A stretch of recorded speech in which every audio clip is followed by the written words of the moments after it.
ಇನ್ನು ಪಂಚಮುಖಿ ರುದ್ರಾಕ್ಷಿ ನೋಡಿ, ಇದೇ ಪಂಚಮುಖಿ ರುದ್ರಾಕ್ಷಿ ಮಾಲೆನೇ ಇದೆ. ಇದು ಮಾತ್ರ ಯಾರು ಬೇಕಾದರೂ ಹಾಕ್ಬೋದು ರೀ. ಪಂಚಮುಖಿ ರುದ್ರಾಕ್ಷಿಗೆ ಯಾವುದೇ ಥರದ ನಿಷಿದ್ಧಗಳಿಲ್ಲ. ಯಾವುದೇ ದೇವಸ್ಥಾನಕ್ಕೆ ಹೋಗಿ ನಿಮಗೆ ಪ್ರಸಾದವಾಗಿ ಕೊಡೋ ರುದ್ರಾಕ್ಷಿ ಯಾವುದಪ್ಪ ಅಂತ ಹೇಳಿದ್ರೆ ಶಿವನ ದೇವಸ್ಥಾನಗಳಲ್ಲಿ ಪಂಚಮುಖಿ ರುದ್ರಾಕ್ಷಿ ಕೊಡ್ತಾರೆ. ಈ ಪಂಚಮುಖಿ ರುದ್ರಾಕ್ಷಿ ನಮ್ಮ ವಾಸ್ತುವಿನ ಪಂಚಭೂತ ತತ್ವಗಳು ಏನಿದೆಯಲ್ಲ, ಅಗ್ನಿ, ಜಲ, ವಾಯು, ಭೂ, ಆಕಾಶ, ಈ ಎಲ್ಲ ತತ್ವಗಳನ್ನು ಕೂಡ ನಿಮ್ಮ ದೇಹದಲ್ಲಿ ಸಮತೋಲನವಾಗಿಡಲಿಕ್ಕೆ ಸಹಾಯ ಮಾಡುತ್ತೆ. ಅಂಥೇಳಿದ್ರೆ ನಿಮ್ಗೆ ಸಿಟ್ಟಿದ್ರೆ ಕಣ್ಣು ಮುಚ್ಕೊಂಡು ಹಾಕ್ಕೊಳ್ಳಿ, ಸಿಟ್ಟು ಕಡಿಮೆ ಆಗುತ್ತೆ ಅಗ್ನಿತತ್ವದಿಂದ. ಉದರ ಸಮಸ್ಯೆ ಇದೆಯಾ, ಜಲತತ್ವ, ಅದನ್ನು ಕೂಡ ನಿವಾರಣೆ ಮಾಡಲಿಕ್ಕೆ ನೀವು ಪಂಚಮುಖಿ ರುದ್ರಾಕ್ಷಿ ಹಾಕಬಹುದು. ಅದೇ ಥರ ವಾಯು ಉಸಿರಾಟದ ಏನಾದರೂ ತೊಂದರೆ ಇದೆಯಾ ನಿಮಗೆ, ಪಂಚಮುಖಿ ರುದ್ರಾಕ್ಷಿ ಧರಿಸಿ, ಅದಕ್ಕೆ ಯಾವುದೇ ನಿಷಿದ್ಧ ಇಲ್ಲ. ಈ ಸಂದರ್ಭದಲ್ಲಿ ಕೆಲವರು ತುಂಬ ಜನ ಕೇಳೋ ಪ್ರಶ್ನೆ ನಿಮಗೆ ಕೇಳಿಬಿಡ್ತೀನಿ, ನಾನು ನಿಮಗೆ ಹೇಳಿಬಿಡ್ತೀನಿ. ಸರ್ ನಾನು ನಾನ್ ವೆಜ್ ತಿಂತೀನಿ ಸರ್, ಕುಡಿತೀನಿ ಸರ್, ಇದನ್ನು ನಾನು ಹಾಕ್ಕೊಳ್ಬೋದೋ ಬೇಡವೋ ಸರ್ ರುದ್ರಾಕ್ಷಿ? ಒಂದಂತೂ ಖಂಡಿತ, ಏಕಮುಖಿ ರುದ್ರಾಕ್ಷಿ ಯಾವುದೇ ಕಾರಣಕ್ಕೆ ನೀವು ಯಾವುದೇ ಥರದ್ದು ನಾನ್ ವೆಜ್ ತಿನ್ನೋದಾಗಲಿ, ಕುಡಿಯೋದಾಗಲಿ, ಬೇರೆ ಸುಳ್ಳು ಹೇಳೋದಾಗಲಿ, ಈ ಥರದ್ದೆಲ್ಲ ಇದ್ದರೆ ಖಂಡಿತ ಏಕಮುಖಿ ರುದ್ರಾಕ್ಷಿ ಹಾಕಬೇಡಿ.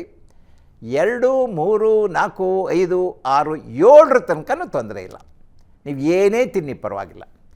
8 ನಂತರ ಒಂದೊಂದೇ ರಿಸ್ಟ್ರಿಕ್ಷನ್ ಬರ್ತಾ ಹೋಗುತ್ತೆ. ಆ ನಿಮಿತ್ತ ಯಾರು ರುದ್ರಾಕ್ಷಿ ವಿಷಯದಲ್ಲಿ ಪರಿಣಿತಿರ್ತಾರಲ್ಲ ಅವ್ರ ಹತ್ರ ತಿಳ್ಕೊಂಡು ನೀವು 8, 9, 10ರಿಂದ 21 ತನಕ ನೀವು ಹಾಕೊಳ್ಳೋದಿದ್ದರೆ ಆಗ ನೀವು ಕನ್ಸಲ್ಟ್ ಮಾಡಲೇಬೇಕು. ಸುಮ್ಮನೆ ನೀವೇ ನಿರ್ಧಾರ ತೆಗೆದುಕೊಳ್ಬೇಡಿ.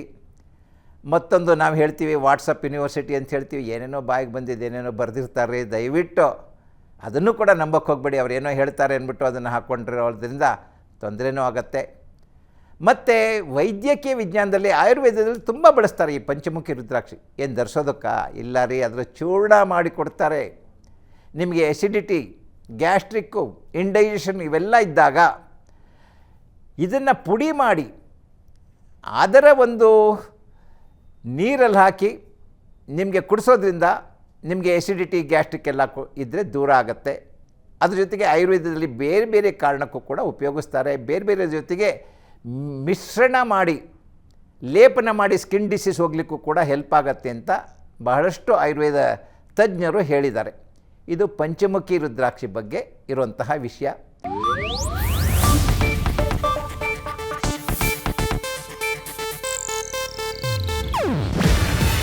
ಇದು ಏಷ್ಯಾನೆಟ್ ನ್ಯೂಸ್ ನೆಟ್ವರ್ಕ್ ಪ್ರಸ್ತುತಿ. ನೀವು ನೋಡ್ತಿದ್ದೀರಾ ಏಷ್ಯಾನೆಟ್ ಸುವರ್ಣ ನ್ಯೂಸ್.